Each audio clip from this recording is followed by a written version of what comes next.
pala yung feeling ng mag-share ka sa crowd. It's my very, very first time, of course. At ito po, pinaghandaan ko for 3 years. Pinangarap ko po talaga to. Sinulat ko na po yung script. Kaya lang sa sobrang haba, hindi ko na binitbit kasi baka hindi po tayo matapos. So, share ko lang po sa inyo yung konting story ng buhay ko. Ayan, yun po lang po ng bata ko. Ipinanganak po ako mahirap. So, yung talagang totoong mahirap na yung tipong kakain ka na lang, ipapakain mo pa sa mga kapatid mo. Yung tipong kailangan mabusog muna sila bago ikaw. Maaga po kasi nag-separate yung parents ko kasi siguro 8 na kami magkakapatid. Sa kanila na-realize na hindi nila mahal yung isa't isa.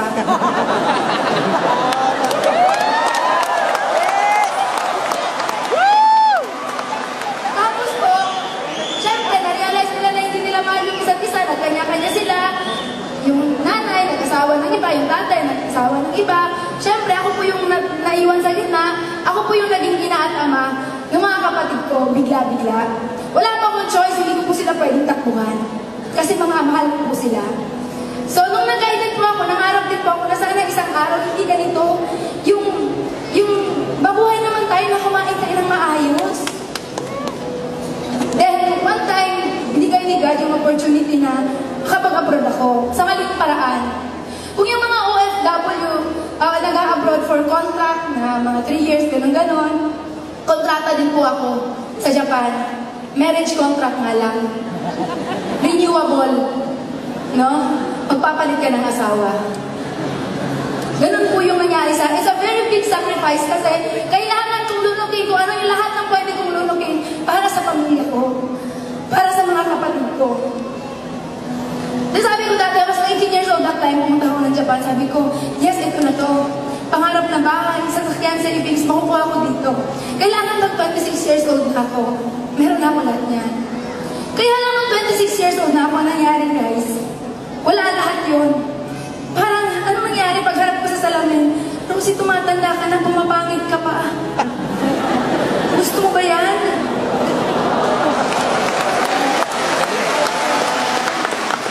Walang babae na gustong humarap sa salamin. At titingnan yung sarili niya na, grabe, ang pangit-pangit mo. Walang babaeng ganun. Then that time, sabi ko, kakapanganak ko pa lang nung youngest ko, 3 months at that time, sabi ko, God, Ama, hingi naman ang opportunity, ginawa ko na lahat.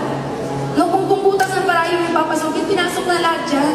Yung matinong opportunity naman ngayon na pwede makapagbabago ng buhay ko. Kahit ano, God, in-invite ako ng pinsan ko po sa AIM Global. Apply, Melody Salcedo! Kaya lang po, nakakatawa nung in-invite niya po ako, hindi po ako naniwala. Kasi po yung pinsan ko, kilala ko po siya since childhood. Sabay po kami lumaki. 3 araw lang po ang pagitan namin nung pinanganak kami. Kaya alam ko kung sino siya, kilala ko siya. Alam ko na kung siya nandito sa harap ninyo ngayon, hinimatay na siya. Ganon ka mahiyain yung pinsan ko.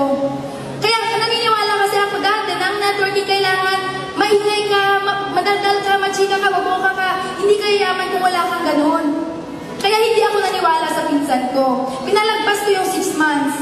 Until such time, humingi ulit ako kay Ama na opportunity.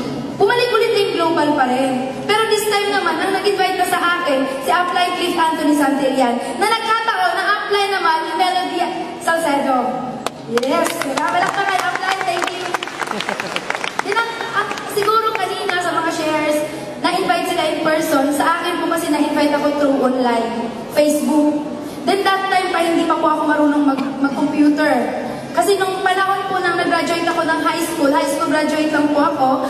Pero okay lang yun, wala sa pinag-aralan niya, nasa laman ng bulsa yan. High school lang po ako, pero nung nag-start po ako ng Facebook, ganun po, nasa ng X, nasa ng Y. Diba? Kaya sabi ko sa apply ko, paano ko gagawin yung business? Sabi niya sa akin, Rosie, kung paano kitang in-invite, ganun lang din yung gagawin natin. At dun po, nangyari yung whole story, bakit nakuha ko yung first million ko sa AIM Global. Diba? Sa Japan, lagi sinasabi nung ginagawa ko yung network sa Japan, maraming mga 40 years na sa Japan, 30 years, 20 years na sabi, Rosie, tulungan mo ako. Tulungan mo akong gawin yung business. Kasi gusto ko nang umuwi sa Pilipinas. pare, mga kabataan, ate, tulungan mo naman ako. Tulungan mo ako makahanap ng akong puntang Japan. Kasi gusto ko mag-abroad. Gusto ko maiahon yung pamilya ko sa kahirapan. Isipin niyo yun, Pilipinas, Japan, yung mga nandun gusto kong umuwi sa Pilipinas, yung mga nasa Pilipinas gusto kong umuwi doon. Parehong reason, gustong maiahon sa kahirapan at gustong maiahon yung pamilya sa kahirapan, makasama yung mga mahal sa buhay. Diba? Pera yung nagahati sa dalawang bansa. Pera yung naglalayo sa pamilya. Diba? Yung magulang sa anak, kapatid sa kapatid. Akala ng iba, OFW, bayani. O, pagpalagay na natin, oo, yes. Marami natutulungan yung mga OFW.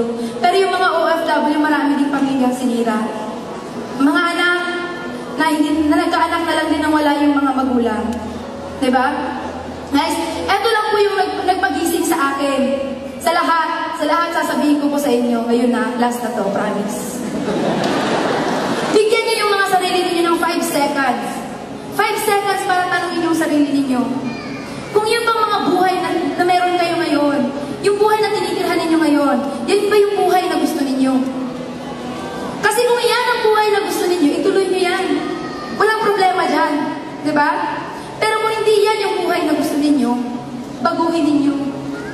Yun ang ginawa ko. Iniwan ko po yung Japan. Last April, umuwi na po ako dito for good. Diba? Dati po yung bahay namin, kuko, na kapag ka umuulan, hindi mo na kailangan ng balde.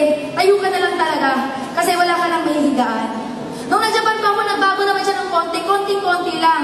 Pero ganun pa rin. Pero nag-aim global na po ako, binili ko po yung bahay namin ngayon ng mga anak ko dyan sa Davao, worth 4 million.